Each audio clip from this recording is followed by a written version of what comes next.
Faisons un peu à la chôte de Pessah. Tout d'abord, avant qu'on commence Pessah, on nettoie. Okay? Alors, il faut savoir que quand on prépare pour Pessah, on ne peut pas préparer le Pessah quand on a encore de Hametz. Qui veut dire, il faut faire attention, première chose, de séparer entre le Pessah et le Hametz. Tu ne veux pas acheter pour Pessah et le rentrer dans des placards où il y a encore du Hametz. Alors, avant que tu achètes quoi que ce soit, tu vides un placard ou deux pour faire les achats, tu le rentres directement dans le placard de Pessah. Tu ne veux même pas que les affaires de Pessah soient sur ton comptoir. Il vient un enfant, non, parce qu'il vient un enfant avec de la pizza, il met ça avec la pizza, il te touche une boîte. Chose que... Ça va, mais tu ne sais pas qu'est-ce que les enfants ils sont capables de faire. Ils ouvrent le sac, ils te touchent. Ma femme, elle a acheté plein de choses déjà parce qu'elle était habillée. C'est bon. Mais c'est tout sur le comptoir. Elle n'est pas bon. Alors, Hein? tu peux le garder dans une boîte. Prends une boîte, mets-le dans une boîte. Okay? Mais pas, il ne faut pas mélanger. Okay? Il ne faut pas mélanger.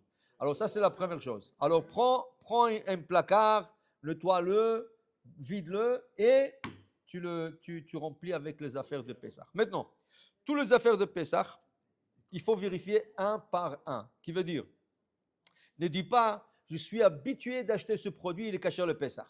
Non. Même dans les ailes, quand tu vas dans les ailes de Pessah, par exemple, il y a une aile de je sais pas, des matzahs, des choses comme ça, des sucres, tout ça. Vérifie chaque produit. Pourquoi? Tu sais qu'il arrive dans un supermarché, les gens prennent un produit, des fois non kosher même, et ils le déposent, après il ne veut pas, ils le déposent sur le kasher. C'est arrivé déjà dans la section des viandes. Des gens qui ont acheté des goïms, qui ont pris de la viande non kosher, ils ne voulaient pas, ils sont passés à côté du frigidaire kasher, ils ont dit, je ne veux pas, ils l'ont posé là-bas. Quelqu'un qui vient, et des gens qui sont venus, ouais, c'est le frigidaire est kasher, ouais. Alors ils ne pensent pas deux fois. Ils prend un truc, oh, c'est un bon prix le poulet. Qu'est-ce qu'ils ont? Tu as un poulet normal, $20, et celui-là, il est 5,99. Waouh! Quel bon prix ils ont fait pour Pessah, ils le ramassent. Même pour l'année, c'est ça? Alors, ils ne regardent pas ce qu'il y a le pont. Non, ils pensent le frigidaire kasher. Il arrive à la maison, il a mangé tarif. Mais même à Publix, ils ont un aisle Partout. kasher les Pessah. Et même la matzah, je sais pas, t'as marqué sur ça, this is not. C'est ça. This is not kosher. C'est pas tous les matzot qui sont cachés. Le Pessah, il y a des matzot qui sont complètement hametz, écrits sur la boîte. Il y a des matzot qui sont faits maintenant. Il y a 4 ans, 5 ans, ils ont commencé à faire des matzot de pommes de terre. Alors ça a l'air complètement une matzah, mais c'est écrit pas pour le seder. Ne pas utiliser pour le seder, c'est de la pomme de terre. C'est pas, même pas de la farine. C'est rien. Alors, il faut faire attention. Il ne faut pas prendre des choses pour acquis. Okay? Tu comprends?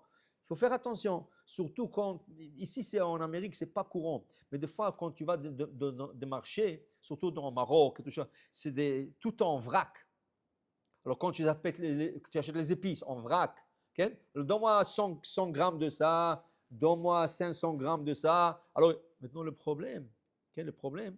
Si avec la même cuillère qui prend le blé, il te sert aussi je sais pas, les épices, c'est un problème. Peut-être qu'il a quelques grains de blé qui sont restés sur la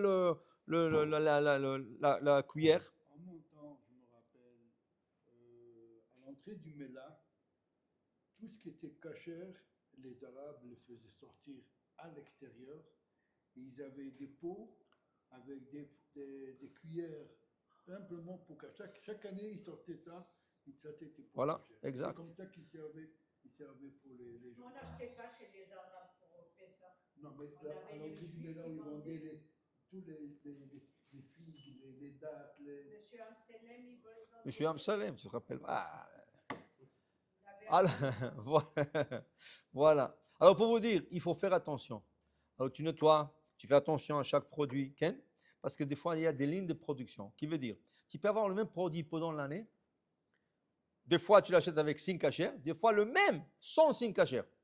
Comment c'est possible? Parce qu'il y a des lignes de production. Qui veut dire, une compagnie, elle veut faire 10 000 pièces, 10 000 boîtes cachères. Alors, ils vont dans une compagnie, on a besoin de 10 000 boîtes. OK. Alors, non, on a besoin de cachériser le tank. Alors, ils cachérisent le tank. Après, ils font une production de 10 000 boîtes avec tampon cachère. et après la compagnie retourne à la normale. Ok? Mais non, quand ils mettent sur l'étagère de le supermarché, ils vont mettre ceux avec le tampon et ceux avec son tampon. Alors, toi tu dis, mais c'est pas possible, toujours j'achète ça avec un tampon. Oui, c'est des lignes. Comme je vais expliquer, le Coca-Cola. Les Ashkenazes, ils font la Coca-Cola cacher le Pessah. Okay? Alors, ils font comme 10 000, 20 000 avec un bouchon jaune. Tu comprends? Alors, c'est une production. La même chose, tu peux avoir pour n'importe quel produit pendant toute l'année. Alors, toujours, tu achètes un produit, même dans l'année, tu regardes. Et surtout pour Pessah, tu regardes.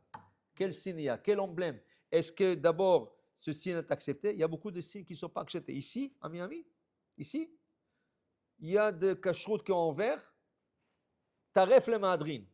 C'est que taref le mahadrin. Si tu manges taref. Il y a un qui donne un cacheroute ici, dans le centre Aventura. Okay? Ils sont envers le Shabbat. Alors tu lui dis, comment tu donnes la cacheroute si c'est ouvert le Shabbat? Il dit, non, je cachérise les dimanches toute la... Mais est-ce qu'il y a un mashgiach le Shabbat? Il n'y a pas de mashgiach. Ça veut dire que le gars, il peut emmener taref. Il peut emmener taref, il peut vendre taref. Il ouvre le Shabbat. Et tu me dis que tu es capable de cachériser un magasin dans 1 heure ou 2 le dimanche? C'est la folie. Il dit non, je veux que les gens mangent cachère. Non, tu veux que les gens mangent taref, tu dis.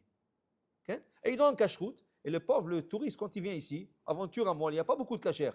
Quand tu vois ça, Motek, Motek, c'est cachère, Touda, qui l'a Touda? Il y a la même chose à South Beach aussi. Il y a partout. Maintenant, il y a un nouveau. Il y a maintenant 4 convertis. Okay? Ils ont fait un cacheroute, taref. Ils ont pris un magasin sur Hallandale qui a été attrapé, un restaurant qui a été attrapé, emmené du non-kosher dans le restaurant. Ils leur ont enlevé, le ORB a enlevé la touda et ils leur donnent. Et dans le même magasin, un à côté de l'autre, la pizza et le kebab. La folie, shawarma. À la même occasion, je vais vous dire, le Wendixi ici, à la fin du mois, il ferme complètement. Ah, fait. Ça va être un kosher market complètement. Azak, ou Hein? De New York. Oui. Ben, je ne sais pas de New York d'où, mais ils ont commencé déjà. Bezrat Hashem. L'idée, c'est ça. L'idée est, il faut que tout soit kasher pendant l'année et kasher le Pessah pendant le Pessah. Top.